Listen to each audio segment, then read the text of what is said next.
جن کا تعلق جامعہ لاہور الاسلامیہ گارڈر ٹاؤن لاہور سے ہے. میری مراد ہے طلحہ خلیل بن خلیل احمد. وہ مائک پر تشریف لائیں اور آزادی کے اسلامی ملی تقاضے آپ کے سامنے اس عنوان پر تقریر کریں. السلام علیکم ورحمۃ اللہ وبرکاتہ. بسم اللہ الرحمن الرحیم وبہ نستعین وصلی اللہ علی اشرف الانبیاء وسید المرسلین اما بعد. اعوذ باللہ من الشیطان الرجیم الذین ان مکناہم فی الارض اقاموا الصلاة وآتوا الزکاة وامروا بالمعروف ونہوا عن المنکر. وقال شاعر ابتن قائد اعظم کے مقاصد کی زمین، خواب اقبال کی تعبیر دل آویز و حسین. تیری مٹی سے فیروزہ ہے عقیدت کی جبین، تو ہے کہ خون شہیداں کا امین. صدر علی وقار، آج سے 76 برس قبل جب ہم نے بر صغیر کو 2 ٹکڑے کرنے کا فیصلہ لیا تو اس وقت ہمارے پیش نگاہ کوئی چیز نہ تھی، فقط اس کے کہ جس قوم سے ہم علیحدگی اختیار کرنا چاہتے ہیں اس قوم سے نہ ہماری ثقافت ملتی ہے، نہ سیاست ملتی ہے، نہ مذہب ملتا ہے، نہ تمدن ملتا ہے. حضرات صدر علی وقار، پھر ہم نے اس اختلاف کی بنیاد پر ہزاروں گردنیں پیش کی، لاکھوں ہجرتیں کرنی پڑی.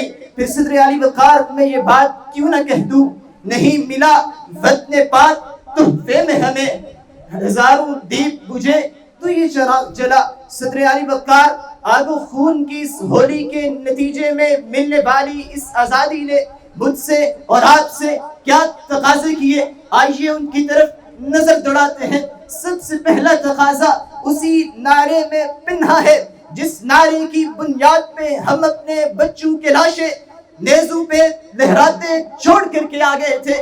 پاکستان کا مطلب کیا؟ لا الہ الا اللہ.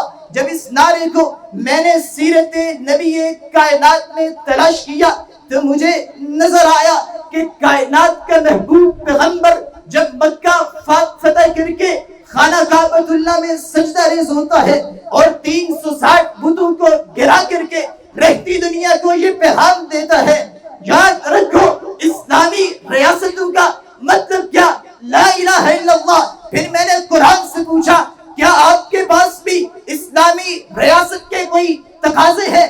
تو قرآن نے برملا کہا الذین ان مکناہم فی الارض اقاموا الصلاة وآتوا الزکاة وامروا بالمعروف ونہوا عن المنکر. صدر علی وقار، آپ بھی جانتے ہیں کسی بھی قوم کو مضبوط رہنے کے لیے 4 نظاموں کی ضرورت ہوتی ہے.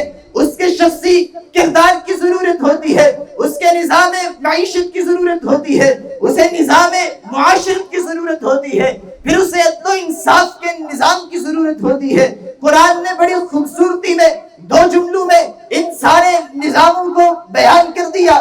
قرآن کہتا ہے جس کو ہم آزادی بخشتے ہیں ان کا پہلا وصف ہے وہ نماز کو قائم کرنے والے ہو. میں نے کہا ریاست سے نماز کا کیا تعلق ہے؟ تو قرآن برجستہ کیا اٹھا، ان الصلاۃ تنہی عن الفحشاء والمنکر والبغی. یہ نظام نماز کا جو ہے یہ تو تمہیں شخصی کردار مہیا کرنے والا ہے. میں نے قرآن سے نظام معیشت کے بارے میں استفسار کیا تو قرآن نے وآتوا الزکاة کہہ کر اپنے نظام معیشت کی اساس میرے سامنے تصویر بنا کے کھڑی کر دی. صدر علی وقار، میں نے قرآن مجید سے نظام معاشرت کے بارے میں پوچھا کیونکہ ہر قوم کا جسم کردار کی روح پر کھڑا ہوتا ہے. قرآن نے کہا امروا بالمعروف ونہوا عن المنکر.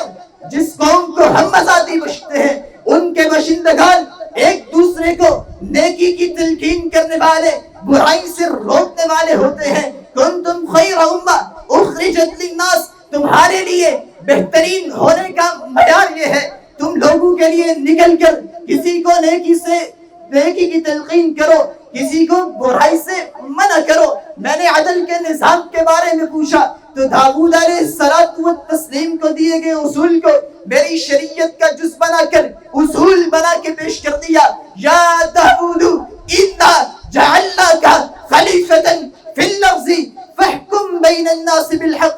اے داؤد، خلافت تو ہم نے دی ہے نا، جب بھی کسی کے ساتھ کسی خلق خدا پہ فیصلے کا وقت آئے تو حق بیان کرنا.